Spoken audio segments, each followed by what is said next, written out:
Kinematics chapter चल रहा था। काइनेमेटिक्स क्या होता है, मैकेनिक्स क्या होता है, डायनेमिक्स क्या होता है, वो अपन ने स्टडी किया प्रीवियस वीडियो के अंदर। हमने ये देखा कि फ्रेम ऑफ रेफरेंस क्या होता है। फ्रेम ऑफ रेफरेंस जहाँ से हम बैठ के लोगों को ऑब्जर्व करते हैं, जिस जगह हम बैठ के लोगों को ऑब्जर्व करते हैं वो हमारा फ्रेम ऑफ रेफरेंस होता है। इसके अलावा फ्रेम ऑफ रेफरेंस के बाद में हमने देखा कि इसकी इंपॉर्टेंस क्या है, हम क्यों पढ़ रहे हैं ये। तो वो अपन ने देखा कि फ्रेम ऑफ रेफरेंस क्यों, अगर अपन डिफरेंट चूज करते हैं तो क्या होता है, अगर फ्रेम ऑफ रेफरेंस अगर अपन दो बॉडी जो मोशन में है उनका सेम रखेंगे तो क्या होगा, वो सारी चीज़ें अपन ने प्रीवियस वीडियो में अपन ने देखी। कौन कौन सी चीज़ें फ्रेम ऑफ रेफरेंस पे डिपेंड करती है, कौन सी नहीं करती, ये भी अपन ने स्टडी किया। आज अपन बात करते हैं कुछ डेफिनेशंस के बारे में। तो स्टार्ट करते हैं अपन डिस्टेंस से। Distance and displacement. Distance and displacement. अगर मैं बात करूं तो डिस्टेंस और डिस्प्लेसमेंट सबको पता है, लेकिन फिर भी देखते हैं। लेट अस सपोज कोई बॉडी है वो इस तरीके से चल रही है, ऐसे चली और वो यहाँ से यहाँ चली गई। तो ये पॉइंट मान लो A है और ये पॉइंट मान लो B है, ठीक है। तो ये जो पाथ एक्चुअल इसने ट्रेवल किया इसको तो अपन क्या बोलते हैं, डिस्टेंस। डिस्टेंस का मतलब हो गया actual path, actual path travelled, ठीक है। एक्चुअल पाथ ट्रेवल्ड, जो एक्चुअल में जो पाथ ट्रेवल किया इसको अपन डिस्टेंस बोलते हैं। और यहां से लेके यहां तक ये वाला जो पाथ है ये, इसको अपन क्या बोलते हैं, displacement. That is shortest path between initial and final position, ठीक है। ये छोटी सी चीज़ें हैं, आपको सबको पता है, इसलिए अपन ज़्यादा टाइम खराब नहीं करेंगे। डिस्टेंस का मतलब जो एक्चुअल पाथ होता है वो डिस्टेंस होता है। यहाँ लिख देते हैं अपन डिस्टेंस, यहाँ लिख देते हैं अपन डिस्प्लेसमेंट। डिस्टेंस का मतलब क्या हो गया, एक्चुअल पाथ, एक्चुअल पाथ। और डिस्प्लेसमेंट का मतलब shortest path between initial and final position, shortest path, ठीक है। फिर अगर अपन बात करते हैं तो चाहे एक्चुअल पाथ हो ये भी एक लेंथ है, चाहे शॉर्टेस्ट पाथ हो ये भी एक लेंथ है। तो दोनों की एसआई यूनिट जो होती है वो मीटर होती है, ये भी मीटर होगी और ये भी मीटर। फिर अगर अपन बात करें तो डिस्टेंस की, अगर अपन बात करें तो डिस्टेंस क्या होता है, तो डिस्टेंस हमारे पास होता है स्केलर क्वांटिटी और डिस्प्लेसमेंट क्या होगा, वेक्टर क्वांटिटी। क्या रीजन है भाई, जो डिस्प्लेसमेंट है, सॉरी डिस्टेंस है, डिस्टेंस का मतलब एक्चुअल पाथ। अब एक्चुअल पाथ ट्रेवल करने के लिए देखो, कभी ऊपर गया, कभी नीचे गया, कभी आगे गया, कभी पीछे गया, तो इसकी कोई पर्टिकुलर डायरेक्शन हो नहीं सकती। तो अपन डिफाइन नहीं कर सकते हैं कि ये कुल मिला के जैसे यहाँ से यहाँ चला, ये 1 2 10 20 50 60 70 80 मीटर, मान लो 80 मीटर चला, तो 80 मीटर इधर नहीं चला, इधर इधर इधर अलग अलग डायरेक्शन में चला, तो कोई पर्टिकुलर डायरेक्शन अपन डिफाइन नहीं कर सकते हैं, इसलिए स्केलर हो गया, ठीक है। उसके बाद में ये वेक्टर क्यों बना, क्योंकि ये शॉर्टेस्ट पाथ है, एक ही पाथ है between initial and final. Initial पकड़ लो, फाइनल पकड़ लो और इनके बीच में शॉर्टेस्ट देखो, तो ये जो सीधा जा रहा है ये शॉर्टेस्ट बनेगा। तो इसकी पर्टिकुलर डायरेक्शन है कि सर ये शॉर्टेस्ट पाथ है फ्रॉम दिस टू दिस। या अगर यहाँ से चलता ये तो हम बोलते हैं सर ये यहाँ से लेके यहाँ से इधर चलता, तो अपन बोलते हैं सर यहाँ से लेके ये वाला जो पाथ है दैट इज ये शॉर्टेस्ट पाथ है, तो सर ये डिस्प्लेसमेंट होगा। डायरेक्शन क्या होगी, ये, तो उसका शॉर्टेस्ट पाथ, यानी कि डिस्प्लेसमेंट का मतलब शॉर्टेस्ट पाथ है, एक ही पाथ है और उसकी डायरेक्शन होगी इनिशियल से फाइनल की तरफ। यहाँ से इधर गया तो ये शॉर्टेस्ट पाथ, ये डायरेक्शन, और यहाँ से अगर इधर आ रहा है तो ये शॉर्टेस्ट पाथ हो जाएगा।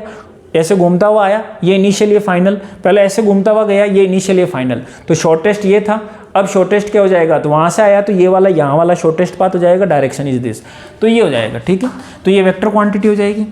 इसके बाद में अगर ये स्केलर है तो ये हमेशा पॉजिटिव रहेगी, लेकिन अगर ये वेक्टर है तो ये पॉजिटिव भी हो सकती है, नेगेटिव भी हो सकती है और जीरो भी हो सकती है। क्यों, क्योंकि भैया इसमें तो डायरेक्शन का यूज होगा, तो डायरेक्शन का यूज होगा तो ये जो कोऑर्डिनेट सिस्टम अपन यूज करते हैं एक्स वाई जेड वाला, इसका इंपॉर्टेंस होगा।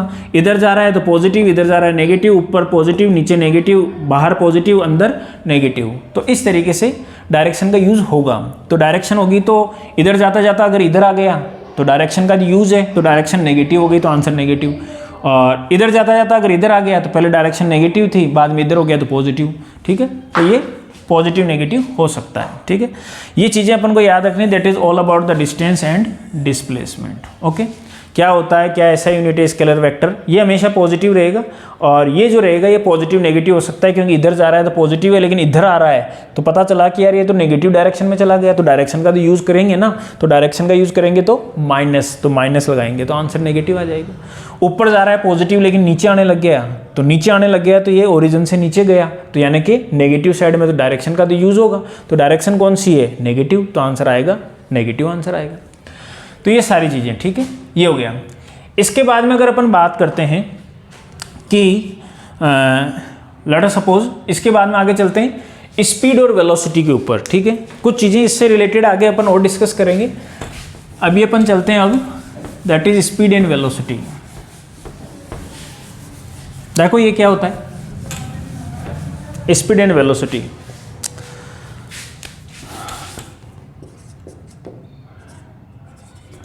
Speed and velocity, okay. पहले अपन बात करते हैं स्पीड पे। स्पीड का मतलब क्या होता है, डिस्टेंस डिवाइडेड बाय डिस्टेंस को ट्रेवल करने में लगने वाला टाइम, ठीक है। और वेलोसिटी क्या होती है, डिस्प्लेसमेंट डिवाइडेड बाय डिस्प्लेसमेंट में लगने वाला टाइम, ठीक है। सिंपल है, ज़्यादा इसमें घुमा फिरा के अपन को समझने की जरूरत नहीं है, सिंपल अपन को याद रखना है सर स्पीड क्या होती है, दैट इज डिस्टेंस, और डिस्टेंस को ट्रेवल करने में जो टाइम लगा वो। और ये वेलोसिटी क्या होती है, डिस्प्लेसमेंट, और डिस्प्लेसमेंट को ट्रेवल करने में जो भी डिस्प्लेसमेंट के लिए जो भी टाइम लगा वो टाइम अपन लिख देंगे, ठीक है। ओके, एक चीज़ तो ये हो गई, पहली चीज़ डेफिनेशन हो चुकी है।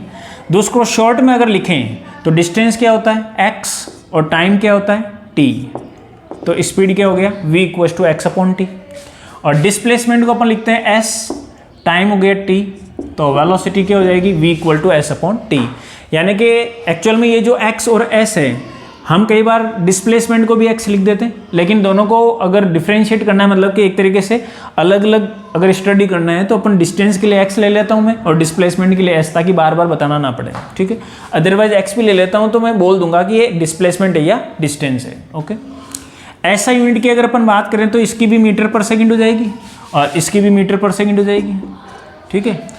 उसके बाद में बात करते हैं तो ये स्केलर क्वांटिटी बनेगी, क्योंकि दोनों स्केलर है, और ये स्केलर और ये ये वेक्टर और ये स्केलर, तो स्केलर वेक्टर क्या बनाएगा, वेक्टर बनाएगा, तो ये वेक्टर बन जाएगा, दैट इज वेक्टर क्वांटिटी हो गई। ये सारी चीज़ें अपन ने स्टडी की, फॉर्मूला ये वो किस फॉर्मेट में लिखेंगे, स्केलर वेक्टर वगैरह, ओके। अब अगर अपन ध्यान से देखें तो ये स्पीड जो है इसको अपन लेते हैं, एक बार वेलोसिटी को रहने देते हैं, बेसिक कॉन्सेप्ट बता दिया कि सर डिस्टेंस बाय टाइम और ये displacement by time, that is speed और that is velocity. Scalar vector और लिखने का तरीका x/t s/t मीटर पर सेकेंड वॉटेवर पढ़ लिया, ठीक। अब स्पीड को ध्यान से देखें तो स्पीड अपने आप में एक होती है एवरेज स्पीड, यहाँ लिखता हूँ मैं एक अपन लिखते हैं एवरेज स्पीड। एवरेज स्पीड क्या होती है, तो एवरेज स्पीड का मतलब होता है total distance divided by total time, total distance divided by total time. Average word आते ही मैंने एक नया वर्ड जोड़ दिया टोटल, और नीचे भी आ गया टोटल। ये जो रेशो आता है इसको बोलते हैं average speed, v average, that is average speed, total distance divided by total time. जैसे मान लो कि अपन किसी एक स्टेशन से गए, ठीक है, जैसे मान लो यहां लिखते हैं अपन, मान लो अपन एक स्टेशन ये है A, और यहाँ से अपन दूसरे स्टेशन पे गए B पे, ठीक है, ऐसे अपन गए। और अब ये नहीं है कि जब आप यहाँ से रवाना हुए तो स्टार्टिंग में कुछ टाइम तक आपने गाड़ी को चलाया, ठीक है, उसके बाद में मान लो कि रोड और ज़्यादा अच्छा आ गया, गाड़ी को आपने थोड़ा और तेज़ दौड़ाया। कहने का मतलब मैं क्या बताना चाह रहा हूँ कि ये जो स्पीड रहती है, यहाँ से आप यहाँ गए, और मान लो पहले इसको हटाता हूँ, यहाँ से आप यहाँ गए और आपको टाइम लगा मान लो 2 आवर, कितना लगा 2 आवर लगा, और ये जो डिस्टेंस है ये मान लो कितनी दे रखी है आपको, ये दे रखी है 500 किलोमीटर, कितना दे रखा है 500 किलोमीटर। अब मैंने बोला कि एवरेज स्पीड निकालो, तो एवरेज स्पीड का मतलब क्या हो गया, टोटल डिस्टेंस 500 और टोटल टाइम 2, तो आंसर कितना आया, that is 250 kilometre per hour. ठीक है, समझना। तो हमने क्या देखा कि सर एक स्टेशन से दूसरे स्टेशन पे कोई गया, ठीक है, दोनों के बीच की टोटल डिस्टेंस 500 ले ली और टाइम लगा 2 घंटे मान लो, तो या फिर इसको मान लो 300 ले लो, प्रैक्टिकल हो जाएगा थोड़ा, या 200 ले लो और प्रैक्टिकल हो जाएगा, 200/2, तो ये क्या हो जाएगा 100। ये आंसर हमारे पास आया। ठीक है, तो 2 स्टेशन है, एक से दूसरी तरफ गए, टोटल डिस्टेंस 200 था और टाइम 2 आवर लगा, तो आंसर आया एवरेज, यानी कि total distance 200 divided by total time 2, तो आंसर आया 100 किलोमीटर पर आवर। ये था। अब इसका मतलब average speed 100 kilometre per hour है। इसका मतलब ये नहीं है कि जब से ये यहाँ से यहाँ गया तब से गाड़ी की स्पीड 100 ही थी, 100 किलोमीटर पर आवर ही थी, ऐसा नहीं है। कई बार गाड़ी की स्पीड 100 से अबव भी रही होगी, कई बार गाड़ी की स्पीड 100 से कम भी रही होगी, कई बार 10 भी रही होगी, कई बार 20 भी रही होगी। कहने का मतलब ये क्या है, दैट इज एवरेज। क्या है ये, एवरेज। यानी कि हमें ये बताता है कि अगर आप ए से लेके बी तक जाओ, ए से लेके बी तक जाओ और गाड़ी की स्पीड, आपने एक्सेलरेटर इतना दबाया कि स्पीड है 100 और आपने कभी स्पीड को ना कम किया ना ज़्यादा किया, 100 रखा और 100 से आप अगर चलते गए तो 2 घंटे में आप यहाँ पहुँच जाओगे। यानी कि 100 स्पीड आप रखोगे तो 2 घंटे में यहाँ पहुँच जाओगे, ये मतलब है इसका। तो प्रैक्टिकली ये पॉसिबल नहीं है कि अपने गाड़ी का एक्सीलरेटर दबा दिया और 100 से अपन चल रहे हैं और 2 घंटे में पहुंच जाएंगे। कई बार स्पीड ज़्यादा भी रहेगी, कई बार कम भी रहेगी। तो कहने का मतलब एवरेज स्पीड हमें क्या बताता है कि एवरेज स्पीड का मतलब that is total distance by total time है। इसका रेशो जो है वो एवरेज स्पीड है। इसका ये मतलब नहीं है कि एवरेज स्पीड 100 आ रही है तो 100 से दौड़ता गया। इसका मतलब ये है कि कम रहो चाहे ज़्यादा रहो, ओवरऑल जो निकला वो 100 निकला।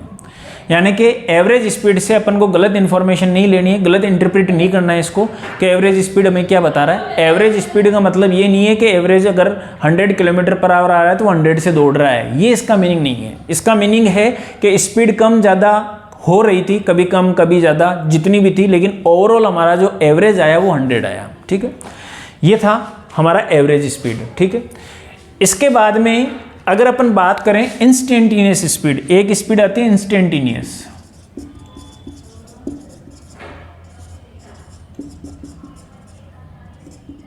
ठीक है, इंस्टेंटेनियस स्पीड का मतलब क्या होता है, किसी पर्टिकुलर टाइम पे, जैसे मैंने बोल दिया कि एक बस रवाना हुई 10 बजे और 3 बजे तक चली, वो मैंने बोल दिया 12:02 के ऊपर उसकी स्पीड बताओ, तो वो हो जाती है इंस्टेंटेनियस स्पीड। तो इंस्टेंटेनियस स्पीड को निकालने का तरीका क्या है, तो एवरेज स्पीड क्या था, इस एवरेज स्पीड को क्या लिखता हूं मैं फॉर्मूले में, total distance divided by total time. ये था, ये एवरेज स्पीड का फॉर्मूला था, total distance divided by total time. Total distance को लिख दिया मैंने x डेल्टा और टोटल टाइम को लिख दिया मैंने t और डेल्टा लगा दिया, दैट इज टोटल टाइम। ठीक है, अब क्या हो गया, अगर मैं मैंने क्या बोला इंस्टेंटेनियस, तो अगर मैं इस टाइम को कम कर दूं, ये टाइम का जो डिफरेंस है ये कम होता जाए। मैंने बोल दिया कि 12:15 से लेके 45 मिनट तक बताओ, फिर मैंने उसको कम कर दिया 12:15 से 30 मिनट तक बताओ, फिर मैंने बोल दिया 12:15 से 20 मिनट तक बताओ, फिर मैंने कर दिया 12:15 से 16 मिनट तक बताओ। तो मैं जब इस टाइम को कम कर रहा हूँ तो एक्चुअल में क्या कर रहा हूँ, मैं इंस्टेंटेनियस की तरफ जा रहा हूँ। ठीक है, तो इंस्टेंटेनियस का मतलब समझे, किसी पर्टिकुलर इंस्टेंट पे, यानी कि 12:13 पे बताओ, 12:02 पे बताओ, ये हो जाता है एक्यूरेटली एक पर्टिकुलर पॉइंट पे स्पीड, वो होती है इंस्टेंटेनियस। इसको निकालने का क्या तरीका है, तो मैंने अभी बताया आपको कि डेल्टा टी को आपको क्या करना है, बढ़ाना है या कम करना है, तो आंसर है कम करना है। सर बढ़ाना क्यों है, कम करूंगा तो किधर जाऊंगा मैं, तो मैंने बोला 12:15 से 30 मिनट तक निकालो, फिर मैंने बोला नहीं 20 मिनट तक निकालो, फिर मैंने बोला नहीं 12:15 से 16 मिनट तक निकालो।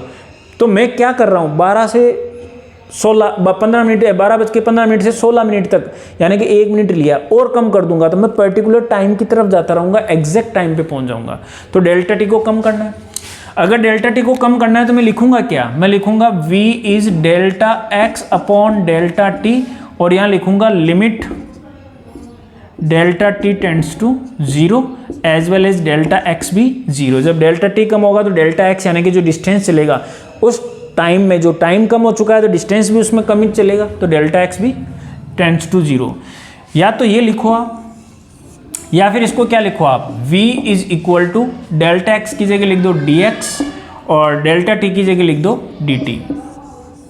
अगर मैं dx और dt लिख देता हूँ, डेल्टा को मैंने d में कन्वर्ट कर दिया, तो ये क्या बताता है, ये बताता है ये जो d है इसका मतलब होता है स्मॉल डिफरेंस, और यहाँ पर भी d लगा दिया, इसका मतलब स्मॉल डिफरेंस। तो स्मॉल डिफरेंस का मतलब क्या हो गया, छोटी वैल्यू। तो ये टाइम भी क्या हो गया, छोटा, और ये डिस्टेंस भी क्या हो गया, छोटा।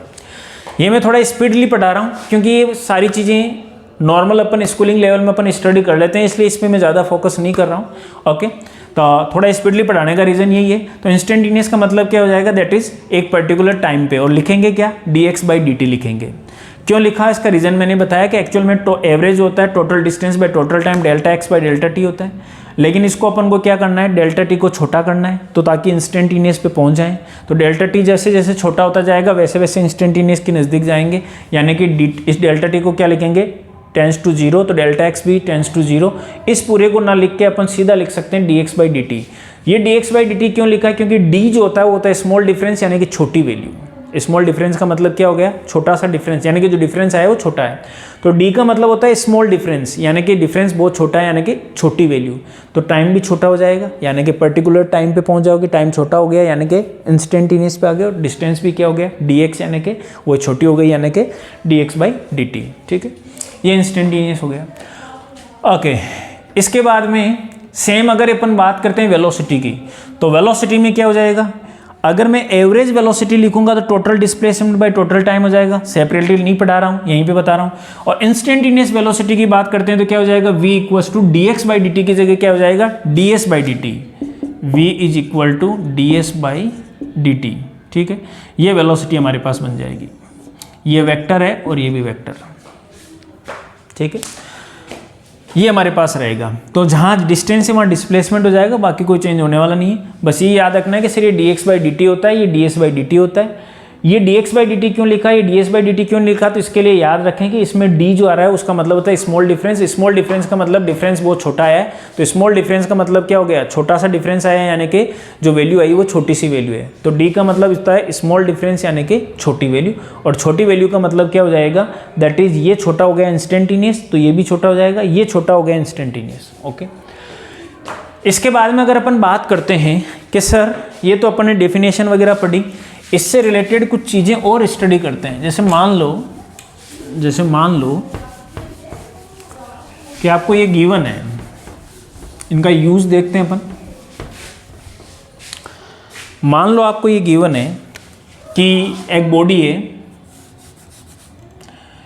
एग्जाम्पल लेते हैं अपन, एक बॉडी है जो कि क्या कर रही है, v1 स्पीड से दौड़ रही है फर्स्ट 1/3 में,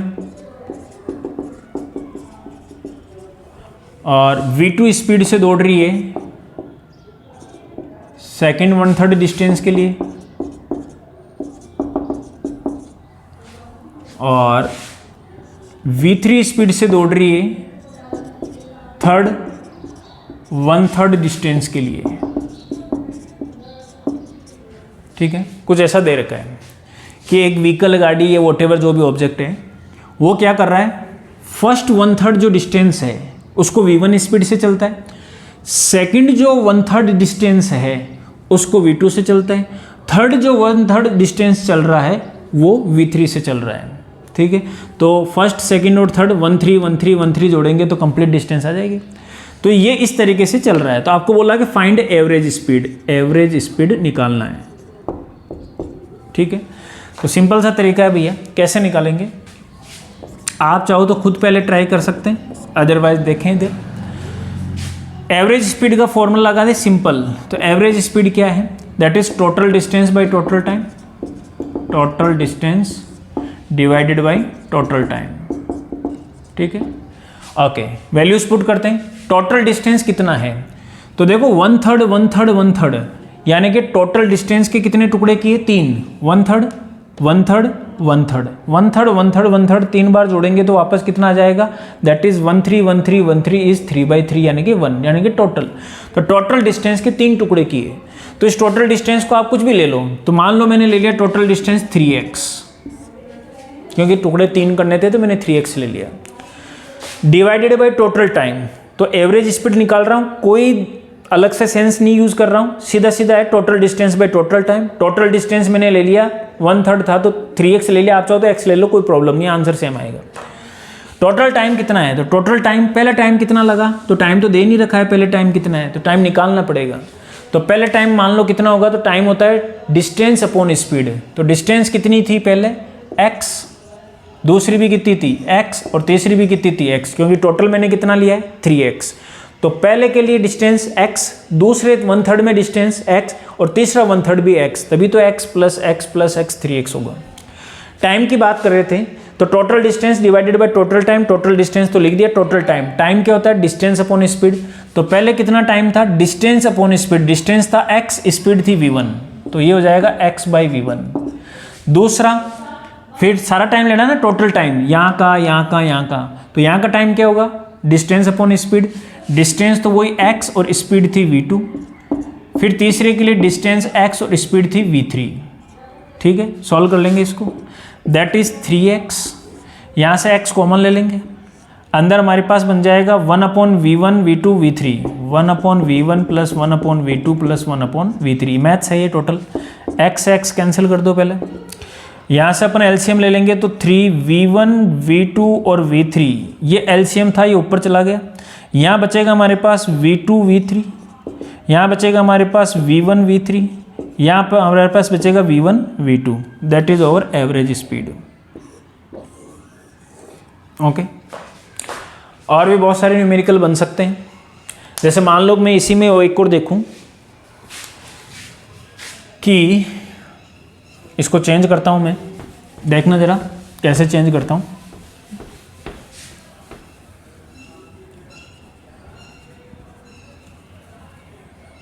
डिस्टेंस की जगह टाइम कर दो, देखो क्या कर दो, time. Example next, second, first 1/3 time के लिए v1 से चला, सेकंड 1/3 टाइम के लिए v2 से चला, और थर्ड 1/3 टाइम के लिए v3 से चला। फिर से एवरेज स्पीड क्या होगी, सेम कॉन्सेप्ट, पॉज करके आप खुद कर सकते हैं, फिर सॉल्यूशन मैच कर सकते हैं। Okay, same concept, average speed is total distance upon total time. ठीक है, ऊपर टोटल डिस्टेंस, नीचे टोटल टाइम। टोटल डिस्टेंस कितना होगा, टोटल टाइम कितना होगा, तो सबसे पहले देखो टोटल टाइम की बात करता हूँ, 1/3 1/3 1/3, जो भी टाइम था उसको 3 टुकड़े कर लिए, तो टोटल टाइम ले लिया 3t। टोटल टाइम कितना ले लो, 3t। ठीक है, क्यों ऐसा क्यों किया मैंने, क्योंकि एक्चुअल में देखा जाए तो 1/3 time 1/3 time 1/3 and total time के 3 हाफ कर लिए, तो मैंने 3t ले लिया ताकि t और t बन जाए। आप t कर देते, टोटल टाइम t ले लो तो t/3 t/3 t/3 हो जाएगा। आप 60 या 90 ले लो तो 90 में 3t 3t 3t रह जाएगा। मैंने 3t ले लिया, 3 टुकड़े कर दिए, t। ठीक है, average speed total distance by total time 3t। Total distance कितना हो जाएगा, तो average speed total distance by total time हो गया टोटल डिस्टेंस। डिस्टेंस पहले डिस्टेंस कितनी थी, नहीं दे रखा, तो डिस्टेंस निकालेंगे। डिस्टेंस क्या होगा, स्पीड मल्टीप्लाई विथ टाइम।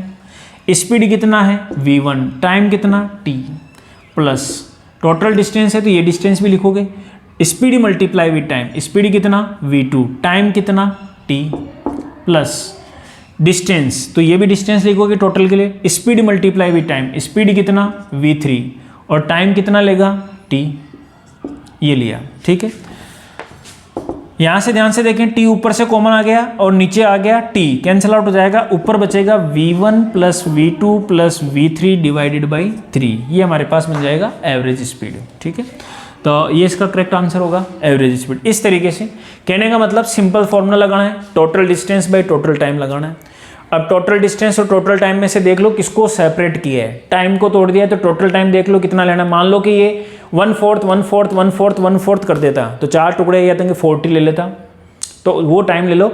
और उसके बाद में इसको तो अपन ने लिख दिया यहाँ से देख के, और इधर तो दूसरी क्वांटिटी बच गई डिस्टेंस, तो वो यहाँ दे रखी है तो ठीक, नहीं दे रखी है तो निकाल लो। तो distance is speed multiply with time. पिछली बार डिस्टेंस अपन को पता था total distance is 3x, time तो था डिस्टेंस अपॉन स्पीड, तो यहाँ का डिस्टेंस x/v1 x/v2 या x/v3 ऐसे निकाला। ठीक है, ये कुछ न्यूमेरिकल्स रहेंगे। अच्छा इसके बाद में अपन देखेंगे नेक्स्ट जो वीडियो रहेगा उसमें इसी से रिलेटेड न्यूमेरिकल करेंगे, लेकिन टॉपिक चेंज नहीं रहेगा क्योंकि अभी न्यूमेरिकल पूरे हुए नहीं है, वीडियो की लेंथ ज़्यादा इंक्रीज हो जाएगी, इसलिए अपन ने यहीं पे इसको स्टॉप करेंगे। नेक्स्ट वीडियो में अपन न्यूमेरिकल्स को फिर से डिस्कस करते हैं। Thank you.